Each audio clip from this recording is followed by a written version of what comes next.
Good morning. It's good to be with you on this Tuesday morning. Surprise! I told you yesterday we may be sporadic this week, but I think I've kind of figured out my schedule now. So I'll be here all week this week, but we'll probably take off sometime next week. So we'll continue this week as normal, and then we'll be maybe a little bit sporadic next week. So I'm Andy Stoddard, lead pastor here at St. Matthew's United Methodist Church, and we're going to be finishing out the book of Timothy today. We'll finish out Timothy chapter 4, verses 9 through 22. Tomorrow we'll start Titus. Then after Titus, we'll do Philemon. And then that'll kind of conclude this section of Paul's pastoral letters. Then we'll jump back to the Old Testament and figure out something there. I like to go old, new, old, new. So as we're thinking about the future, if there's an Old Testament book you'd like to walk through, comment below, email me or text me, and I'd love to get your feedback on what we can do next with the Old Testament. So let's read today, chapter 4, verses 9 through 22. Do your best to come to me soon, for Demas, in love with this present world, has deserted me and gone to Thessalonica. Crescens has gone to Galatia, Titus to Dalmatia. Only Luke is with me. Get Mark and bring him with you, for he's useful in my ministry. I have sent Titinius to Ephesus. When you come, bring the cloak that I left with Carpus at Troas, and also the books above all the parchments. Alexander the coppersmith did me great harm. The Lord will pay him back for his deeds. You must also beware of him, for he is strongly opposed to our message. At my first offense, no one came to support, but all deserted me. May it not be counted against them. But the Lord stood by me and gave me strength, so that through me the message might be fully proclaimed, and all the Gentiles might hear it. So I was rescued from the lion's mouth. The Lord will rescue me from every evil attack and save me for his heavenly kingdom. To him be the glory forever and ever. Amen. Greet Priscilla and Aquila and the household of Onesiphorus. Erastus remained in Corinth. Trophimus I left ill in Miletus. Do your best to come before winter. Eusebius sends greetings, as does Perdines and Linus and Claudia and all the brothers and sisters. The Lord be with your spirit. Grace be with you. Okay. I always like what Paul does at the end of his letters. Paul's I saw this internet meme one time that I always think is funny. It said Paul's letters always look like this. Paul, an ambassador, an apostle called by God from the depths of his mercy. We are an inheritor of the divine mystery of the knowledge of Jesus Christ and heirs to great salvation. Will you please, as a personal favor, please just behave for 5 minutes? Paul's letters always got to have that flow to them. Paul, an apostle. We have this divine mystery in God. Knock it off. Come on, guys. Just knock it off. Come on. But then they always end very personal. In fact, my Bible has this section listed as personal instructions and final greetings and benediction. And Paul will basically do a roll call and we'll thank people. Greet Priscilla and Aquila and these households. Greet these folks.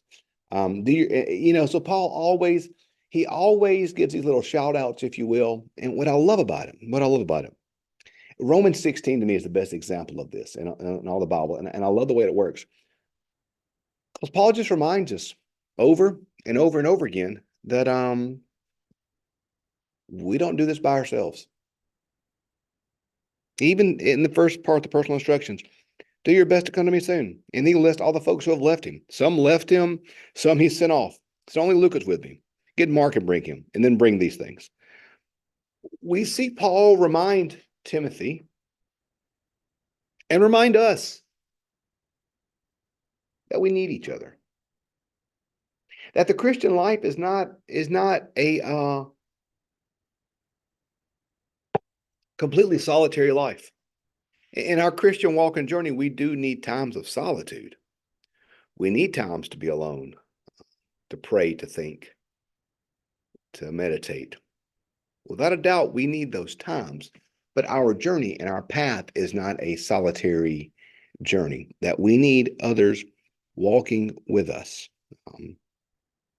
He says to Timothy, I need you. And I love the personal nature. He says, bring the cloak that I left with Carpus and the books and above all the parchments. This is like yeah, I was a little late getting to work today because I needed to run something to the school that one of my kids forgot. And they texted me and said, "Hey, can you bring this?" And I said, "Sure." This is the words of a child to a parent or a parent to a child. Said, "Hey, can you bring this?" We live in Gluckstadt. My joke is that we live just far away from church to be irritated if you forget something. Like we don't live that far, but when you forget something, you're like, do I really need it? Do I really want to drive 15 minutes to go get it? And there's been a lot of times I've text one of my kids and say, "Hey, I forgot whatever. It's located here. Can you bring it to me?" That's what we do for those folks. These are the folks we can count on, right? We can count on our spouse. We can count on our children. We can count on our parents. We know that they're there. We love them and we trust them and they're there for us. That's the depth of relationship that Paul had with Timothy. Hey, bring the cloak that I left there. Bring the books and don't forget the parchment. Bring these things. And I think that's beautiful. Who do you have in your life that you trust in that way? Who in your life do you trust enough that you'll ask these things or tell these things or say these things? We got to have somebody we trust, y'all.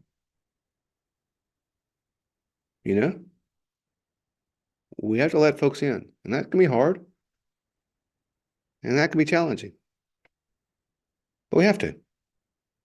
We're not called to walk alone. We're not called to walk by ourselves, but we need others walking with us. And we see that in Paul. Paul didn't take these missionary journeys by himself. He didn't just go off as one single solitary man fighting against the powers of evil. He went off as part of a team, and he had a team around him. And it wasn't always easy. You see a list here of people who left him. In fact, that's kind of what he's saying to Timothy is, "Hey, I'm kind of by myself. It's just me and Luke. I kind of need some help here. So come on, bring Mark with you. I need your help." But notice what he says in verse 17. He says, "But the Lord stood by me and gave me strength, that the message may be proclaimed to the Gentiles. So I was rescued from the lion's mouth. The Lord will rescue me from every evil attack and save me for his heavenly kingdom." So even though it was hard, he knew the Lord was with him. And I also like verse 16. "And at my first offense, no one came to my support. They all deserted me. May it not be counted against them." Paul understood human frailty. I think particularly here as we see him getting older. We read yesterday about how he's saying he's finished the race. He is he's almost done. His race is almost over. In the hope, I think the hope we all have, at least the hope that I have for myself as I grow older. I think of what Wesley says, the older I get, the more of an account I make for human weakness. I think there's something to that. I hope the older I get, the more of an account I make for others' weaknesses and other sins. So Paul does that here. Paul does that. He says, even though they deserted me, even though they left me, even though they failed me, may God not count it against them. So today, let's seek to be gracious like that. Let's seek to understand our own human frailty and how weak we may be and how frail we may be. Let's hold on loosely with grace, understanding that we're frail and they're frail, and try to love folks where they are, but also be thankful for the folks we have in our life. And if you don't have that community around you, work to develop it. Find as hard as it is, find a Sunday school class. If you're not, well, first, if you're not in a church, find a church. Find a community of believers to gather around you. We all need that. And then if you're in a church, go a little bit deeper.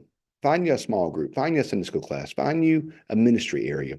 Find you some people to walk with you. We don't do this by ourselves. This is not an alone journey, but we walk together. We walk together. So I hope today, no matter where you find yourself, that you understand that you walk with me and I walk with you. We walk together. And together we'll be where God needs us to be. Thanks for joining us as we wrapped up 2 Timothy today. And starting tomorrow, we will start with Titus. So we'll read Titus most of chapter 1 tomorrow. So I look forward to doing that. Have a great rest of your day. We'll see you tomorrow.